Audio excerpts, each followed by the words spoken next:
Vamos falar de Chimamanda Rainha, o resto nadinha? Vamos!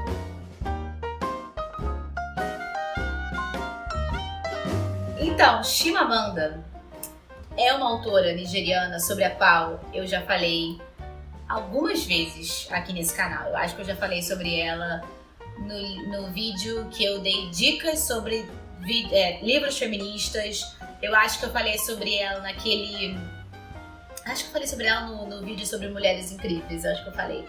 Eu sou muito fã dela e hoje eu vou falar sobre um livro dela, tá? Sim, eu vou falar sobre alguns livros dela ainda na vida neste canal, porque eu sou muito fã dela. Eu acho que ela escreve muito bem, não só pelo fato de eu achar ela maravilhosa. O livro que eu vou falar hoje é esse aqui, Para Educar Crianças Feministas. Esse livro eu já dei de presente para algumas pessoas na minha vida. Eu já dei de presente para amigas minhas, eu já dei de presente para amigos meus homens, mas não importa, eu já dei de presente para todas as pessoas para as quais eu dei de presente, foram pessoas que acabaram de ter filhos, tanto meninas quanto meninos, porque tem isso também, né? A gente acha que, enfim, eu não sou mãe, mas algumas coisas eu sei, apesar de não ter a maternidade. A gente acha que a gente tem que criar, ou enfim, algumas pessoas acham erroneamente, que tem que criar meninas nesse mundo para que elas sejam empoderadas, para que elas entendam o seu lugar no mundo. E é claro que tem, é claro que isso tem que acontecer, mas ao mesmo tempo você tem que criar meninos que entendam também o lugar das meninas no mundo. Porque não adianta você criar um bando de mulher que sabe o lugar que, enfim, ocupa, se você criar um bando de homem que não sabe o lugar que as mulheres ocupam. Então, tem que criar crianças, de maneira geral, com essa ideia do feminismo. E lembrando sempre que feminismo é aquela ideia maravilhosa que diz que mulheres e homens devem ter, devem ter igualdade social, política e econômica. E a Chimamanda, ela é como eu disse, essa escritora nigeriana, e ela escreve não só romances e, enfim, novelas, textos de ficção, mas ela escreve alguns manifestos. O mais famoso da Chimamanda foi o We Should All Be Feminists, que é o Sejamos Todos Feministas, acho que é assim que foi traduzido. E eu, enfim, falei sobre esse livro especificamente em outros vídeos, vou deixar o link aqui embaixo para você ir lá ver. E ela ficou muito famosa porque tem um TED Talk dela com esse título também, que é We Should All Be Feminists. E aí, enfim, as coisas que ela fala nesse manifesto que virou livro, ela fala nesse TED Talk. Esse aqui, o Para Educar Crianças Feministas, o que é esse livro? Ele é bem curtinho, bem rápido de ler. Ele fala o seguinte: ela escreveu uma carta para uma amiga dela. A amiga dela tinha acabado de ter uma filha e a amiga dela perguntou para ela: como é que eu faço? O que eu devo fazer para criar a minha filha de acordo com os ideais e as ideias feministas? Como é que eu posso criar a minha filha com esses preceitos? E aí a Chimamanda escreveu uma carta para ela com 15 sugestões, e cada sugestão acompanhada de exemplos e argumentos e fundamentos em cima daquilo, porque ela está sugerindo aquela coisa específica. E, enfim, enviou essa carta para a amiga. E fez dessa carta também um livro, fez dessa carta um manifesto. Então por isso que eu dei de presente já algumas vezes, é um livro super baratinho. E você vai ler rapidamente e também vai querer presentear outras pessoas que são mães ou pais com esse livro. E aí, dessas várias sugestões, eu separei 3, porque às vezes a minha mãe sempre falava isso, que as pessoas gostam muito de ficar dando pitaco na maternidade alheia, né? Tipo, você deve criar seu filho assim, você deve criar seu filho assado. E no final das contas, só você que sabe mesmo, você tá criando seu filho ali, você sabe como é que é criar seu filho. Mas tem algumas coisas que a gente deve ouvir de outras pessoas, né? Eu fiz uma coisa aqui que os amantes de livro vão querer me internar, que é fazer dobrinha no livro. Desculpa, tá? Mouse aí, mas eu precisei separar aqui as sugestões. A primeira sugestão que eu quero falar, ela diz assim: seja uma pessoa completa. Ela diz, olha só, a sua filha, ela vai te olhar como um role model. Você vai ser pra ela um modelo a ser seguido. Ela vai olhar pra você, e especialmente as meninas quando são mais novas, elas idolatram a mãe, né? Depois, quando a menina vira adolescente, que ela fica mais rebeldezinha com a mãe, e depois volta a ficar tudo bem de novo. Mas no primeiro momento a sua filha vai idolatrar você. E é importante para ela te olhar sendo uma pessoa completa. Ou seja, sendo uma pessoa que tem esse papel de mãe, que é importante, mas que também tem uma vida própria. Essa vida pode ser trabalhar, pode ser trabalhar fora de casa, pode ser ter uma carreira, pode ser não ter uma carreira, mas fazer um trabalho voluntário. É importante a sua filha enxergar você como uma pessoa separada dela, mas uma pessoa que tem uma vida própria, uma pessoa completa e uma pessoa que ela pode olhar e falar, poxa, minha mãe é muito sinistra, eu quero ser igual a minha mãe. Então essa é uma primeira dica que ela dá. Uma segunda dica que ela dá é ensine a ela que... Segunda não, é a terceira sugestão. Eu que separei aqui só 3 pra, enfim, te dar um gostinho pra você ler esse livro.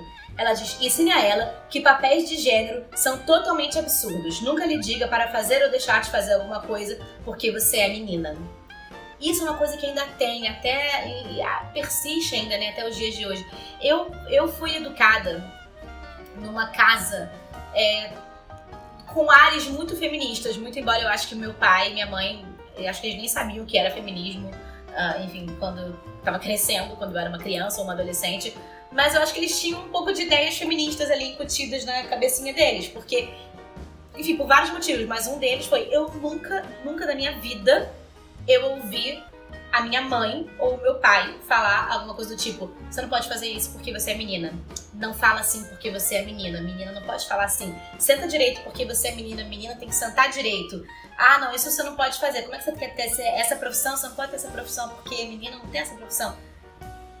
Nunca na minha existência eu me recordo de ouvir alguém falando isso na minha casa. Então, eu cresci achando que eu podia ser o que eu quisesse ser.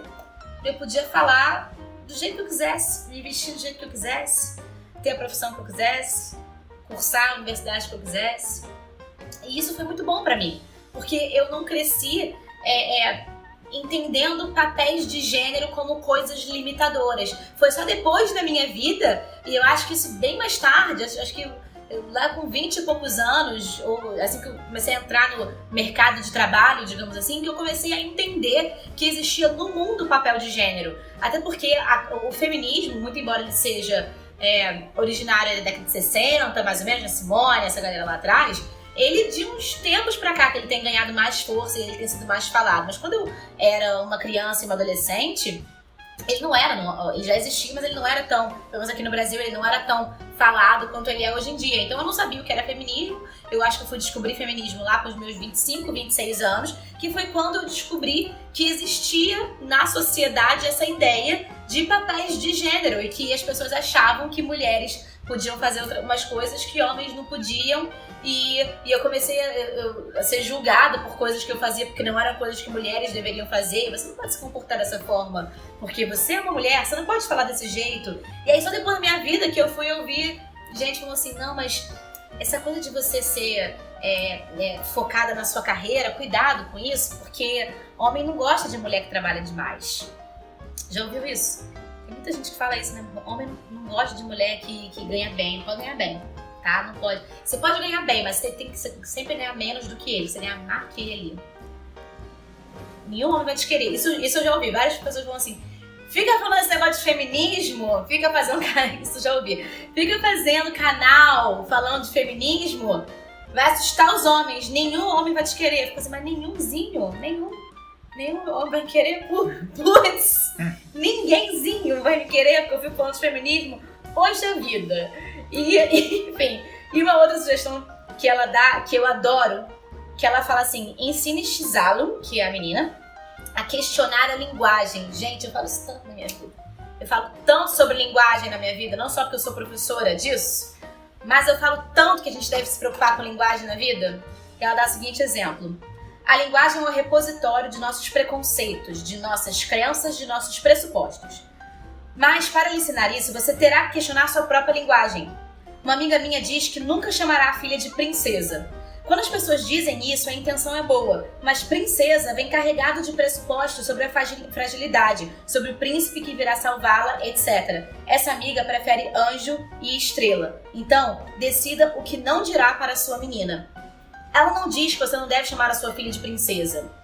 O que ela diz é, preste atenção na linguagem, porque a forma como você chama a sua filha, ou a forma como você chama o seu filho, ou a forma como você fala de mulheres e homens na frente da sua filha ou do seu filho, a linguagem que você usa vai dizer muito sobre como essa criança vai pensar lá na frente. Eu estava até comentando dia desses com alguém, quando eu fui à Disney esse ano, na Disney tem uma coisa que os funcionários, eles são sempre muito educados, né? Eles são treinados para te fazerem, enfim, fazer você se sentir bem.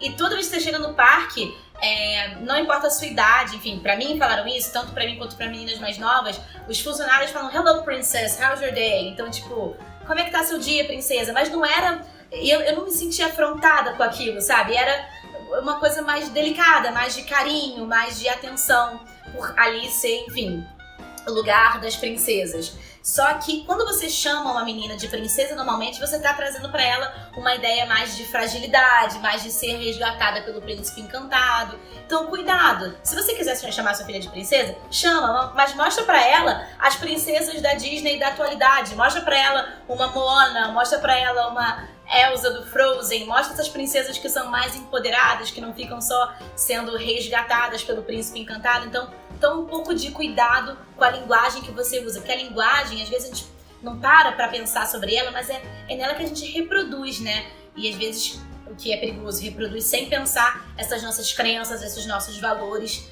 Então, enfim, essa é só mais uma vez que eu tô falando de Chimamanda aqui. Falarei sobre ela outras vezes. Prometi para alunas minhas que eu falaria da Chimamanda nos livros de ficção dela, então vou falar mais à frente, aguardem. No mais, por enquanto, leiam esse aqui se você tem crianças na sua vida ou se você tem amigos e amigas que têm crianças na vida deles. Vale a pena para educar crianças feministas. Até semana que vem. Boa leitura!